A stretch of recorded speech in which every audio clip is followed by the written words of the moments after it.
Бір күні таң атпай көңілді қоян әнін салып, жайбарақат үйіне қарай келе жатыпты.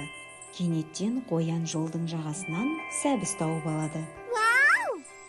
Қоян қуанып кетіп, Ой, қандай сәтті күн! Мен осы сәбізді көптен бері аңсап жүредім. Алдымнан тап ете шыға келді ғой.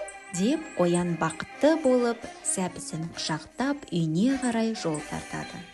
Қоян үйінің маңайына жақындаған кезде, жолдың жанындағы көлден тағы бір қоянды көреді. Ол қоянның қолында да сәбізі бар екен. Қоян: Мына қоянда да менікі сияқты сәбізі бар екен. Оның сәбізі менікінен де үлкен көрінеді.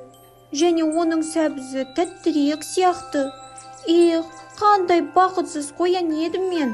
Қоянның іші қызғаныштан өртене бастайды да жаңағы көлдегі қоянға: Ей, қоян, сәбіздерімізді ауыстырайықшы. Сен менің сәбізімді ал мен сенің сәбізіңді аламын. Бірақ екінші қоян үндемейді. Өзі тәкаппар қоян екен. Қоян ашуланып, ызаланып, суға сәбізімен бірге шөлп етіп секіріп кетеді. Қоянның қолындағы сәбізі су астына батып кетеді. Қоян судан жүзіп жағаға шығады да үсті басы су болып, сәбізінен айырылып, жылай бастайды. Неткен ақымақ болдым.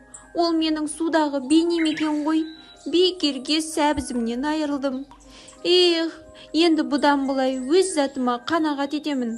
Қолдағы барыма риза боламын. Қоян жылап болып, бұл оқиғаның өзіне сабақ болғанын түсініп, үйіне қарай қайтадан көңілденіп, әнін салып қайтады.